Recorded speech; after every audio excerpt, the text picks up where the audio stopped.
Thanks so much for tuning into our monthly appointment with the Motilal Oswal Private Wealth team as they jot down their note Alpha Strategist. And this time around, the note is titled Bond Royale. And lest you think that it's a paints note, it is not.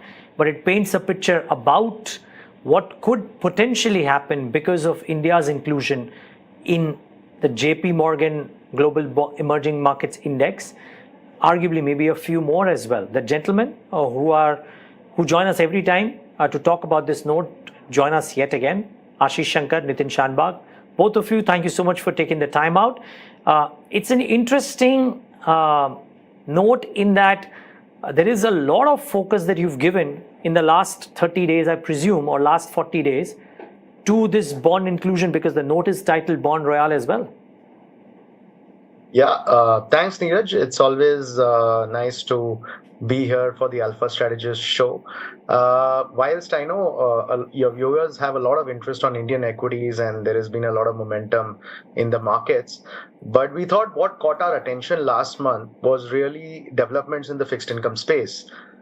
We believe this development of inclusion in the global bond index for Indian fixed income bonds was a big one.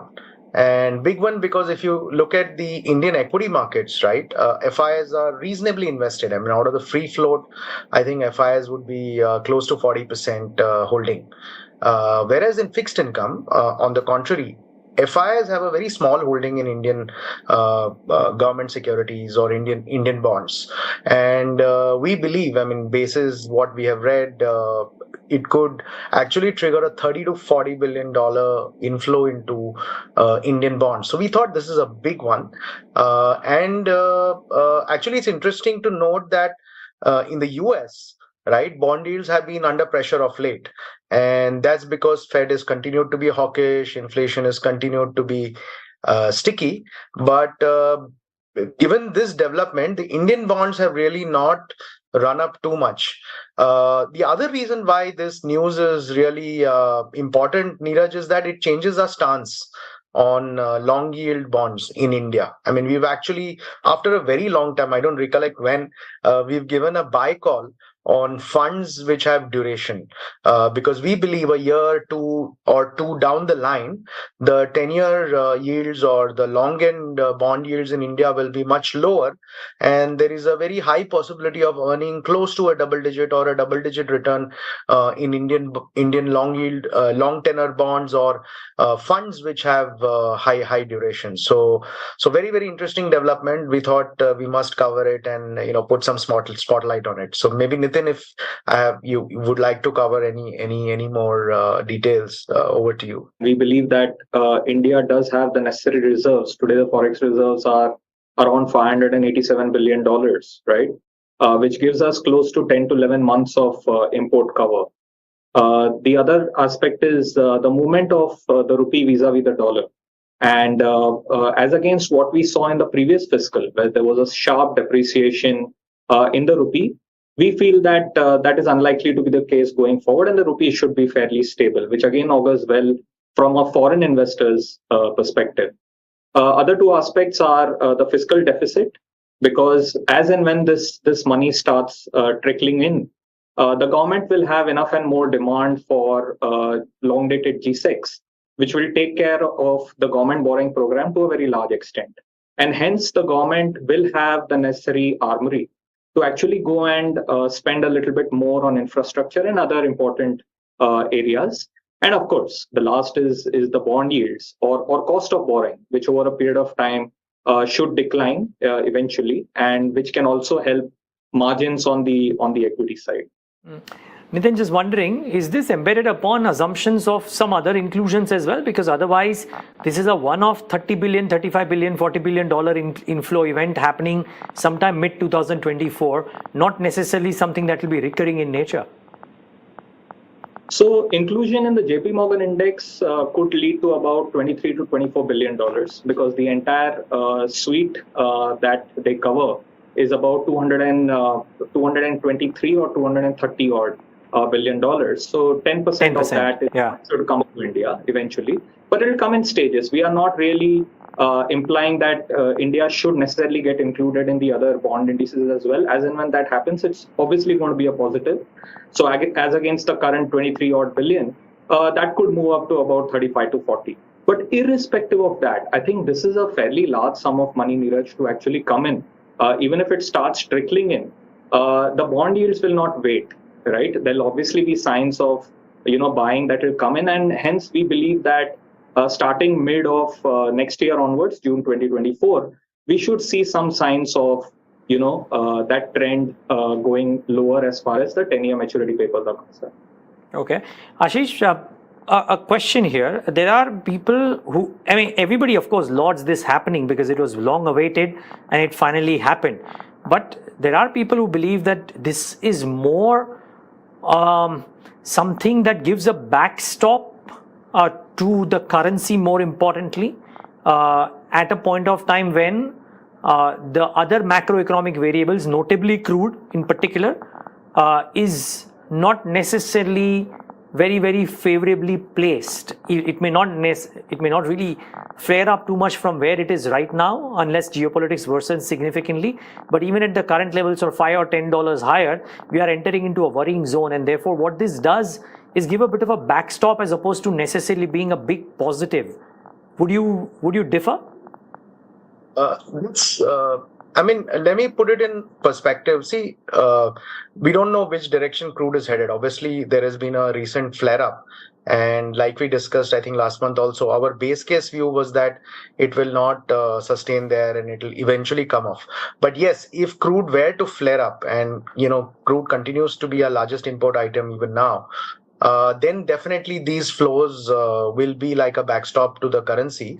The other thing to note, Neeraj, is that, whilst this news is fantastic, it may not immediately result in inflows like Nitin said. The other reason is also because, see, the dollar yields are also very attractive today. I mean, today, a good quality dollar bond will yield you close to 7%. And, just imagine somebody who wants to buy into Indian bonds. I mean, why should somebody take a rupee risk at the same kind of yield? So I think this kind of augurs very well, but this will happen in stages. But the moment the market realizes, or let's say gets a sense that this is going to happen, I think the yields will not wait for inflows to happen. I think a lot of the Indian domestic players could front run the yields, and you could see much lower yields even earlier than sometime mid next year. On the whole, yes, it's a positive story. I mean, in midst of all the global turmoil, and I mean, you've got another joker in the pack now, which is geopolitics. So I think all of this good news is just ensuring that it keeps the Indian rupee stable. The markets are also reasonably stable. So, India continues to seem like a bit of an oasis in what's happening globally. Okay. I asked this to Nitin as well, but Ashish, a follow-up to you. Is there a possibility to your mind in your conversations with other people that what the JP Morgan inclusion could lead to, which is some of the others, notably the Bloomberg one or some other indices, also then making a case for India's inclusion in those indices, and therefore over a period of the next 3, 4, 5 years at different points of time, different global indices, including the Indian bonds, and thereby that inflow and the depth of the Indian bond market changing materially from what it is right now? There is a possibility of that happening, Niraj. The only thing is, taking a 3 to 5 year view is a little difficult in fixed income because there are so many macro variables at play, right? You have inflation, you have currency, and the Indian bonds are not exactly as convertible as equities. That's true, right? I mean, there are limits for FPIs, so I think we need to work on all of that, and it also makes our currency much more vulnerable. The moment your bonds become very convertible. So we also have to see how the government reacts to these developments. But in the near term, yes, there is a possibility because the limits have not been used up of, over the next 12 months, the estimate that we see is about $20 to $30 billion could potentially come in. But then after that, what is the stance that Indian the finance ministry takes? I mean, does it make Indian bonds completely convertible without any limits? Because right now there are limits. So beyond a point, even global players will not be able to invest. So all of that will have to be seen how it shapes up over the next 3 to 5 years. Okay. Now, Ashish, of course, spoke about the investing implication. We'll talk about that with Nitin as well. But Nitin, just a quick follow-up, because there is one slide in this note which speaks about the impact on the CAD and exchange rate, right? You referred to it briefly. Now, the point I'm trying to make is, in the last 1 month, I've spoken to a few macroeconomic experts across different houses, and all of them have to say that could India move towards CAD neutrality? Yes, but is that a desirable outcome? Maybe not, because we'd rather be current account deficit and focusing on growth as opposed to be CAD neutral or CAD positive and resting on those laurels. Now, you mentioned this impact on CAD and exchange rate in your presentation as well. What is your thesis on this?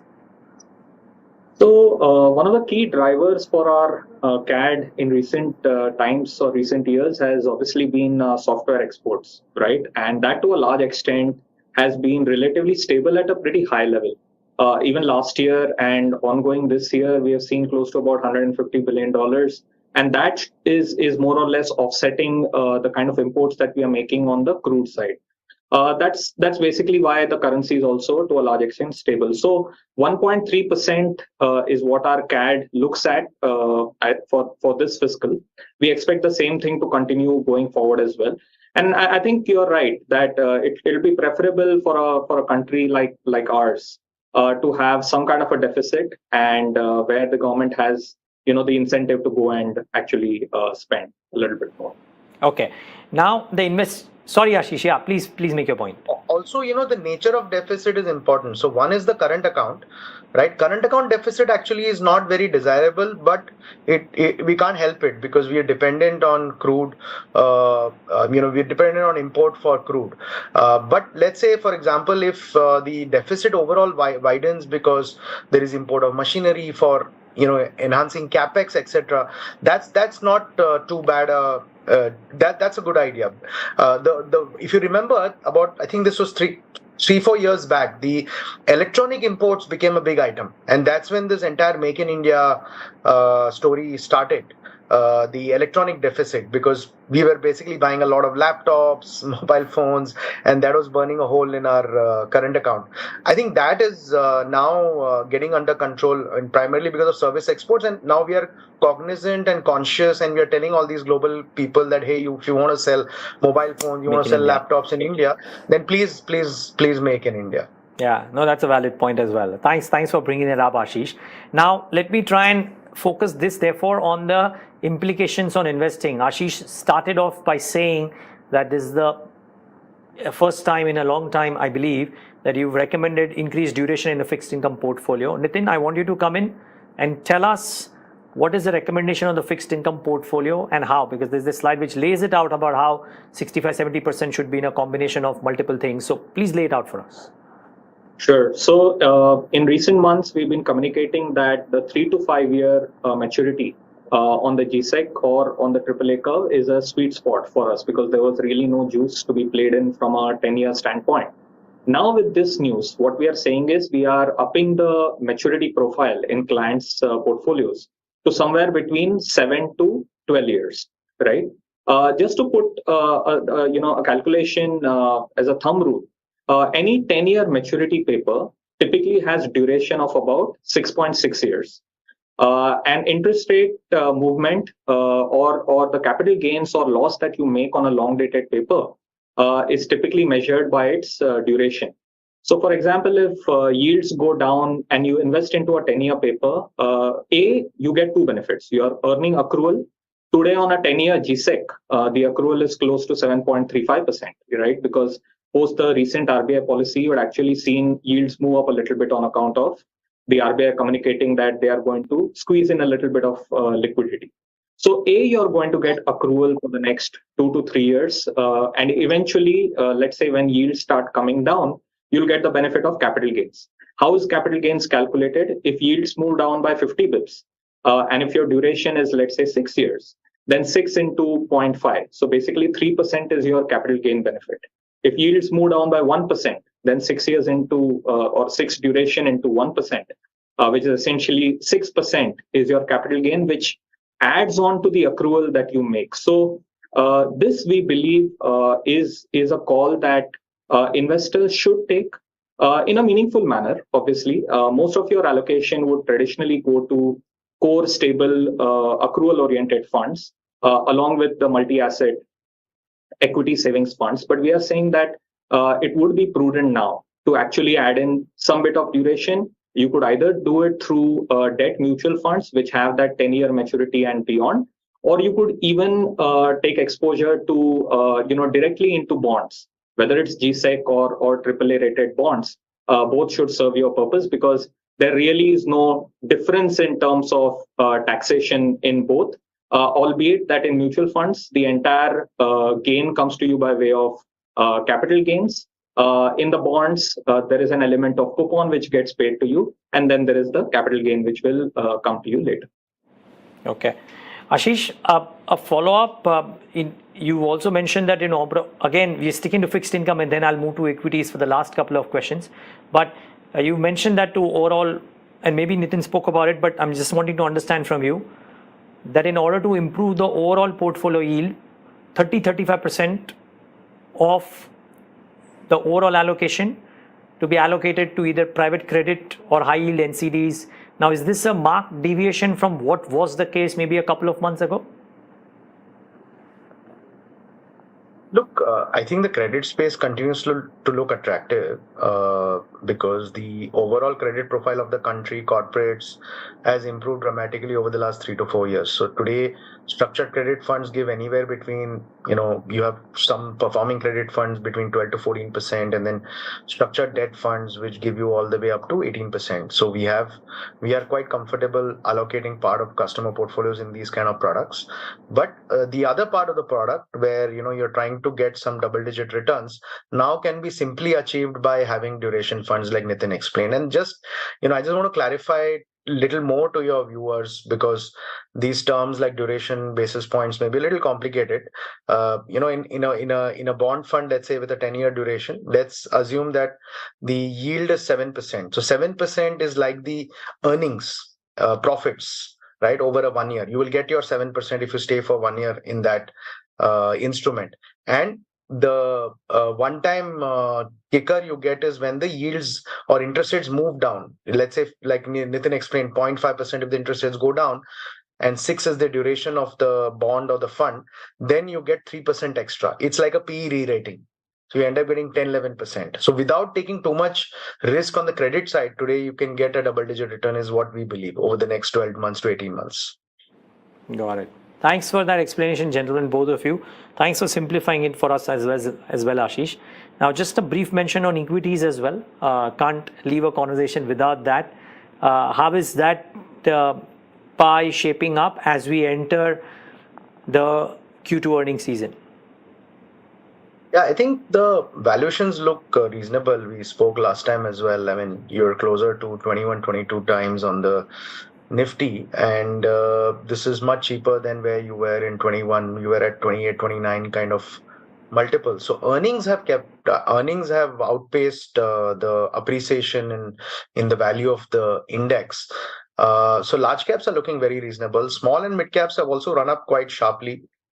But even there, if you look at the fundamentals, Niraj, your ROEs are now upwards of 15% in small and mid cap indices. The Ps are not, very, very exaggerated. They're close to 25, 24.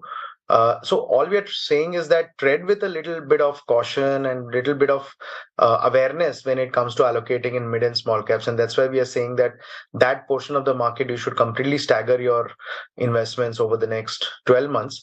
But whereas the multi-cap funds, which have a kind of combination of large and mid and small, there you could do 50% upfront and 50% staggered. So, look, there is the point that we are trying to make is, look, the next 3 to 5 years look good for equities, right? The earnings profile looks extremely good. We are going to hit 1,000 on the Nifty in terms of EPS. However, as you go higher, it's like altitude, right? The higher you go in terms of altitude, you have to be that much more careful and vigilant when it comes to your portfolio. Just ensure your portfolio is good quality stocks and fundamentally strong. And Nitin, I'll end this conversation with you because no conversation in current geopolitical times can be complete without talking about the outlook of gold and silver. There's been a bit of a spike due to recent events, unfortunate as it may be. But what's the call from an investing perspective there? In recent times, I've observed that most experts have kind of toned down their price estimates on or long-term outlook on gold. So from what it was maybe a couple of months ago, it has slightly come off maybe by about 8 to 10%. Having said that, gold for any portfolio for us is a hedge against heightened volatility. It also acts as a hedge against inflation. And as you have seen in any time where there is extremely heightened volatility or a geopolitical crisis or some kind of a Six Sigma event which breaks out in the world, gold and dollar are the two primary assets where a lot of money tends to flow through. So we do believe that the more aggressive the client, you should have some bucket of gold in there. And as Ashish had mentioned in one of the previous conversations, you just hope that gold does not perform, right? Which means that your other assets should be having a better outlook. But having said that, there are multiple ways to participate in gold.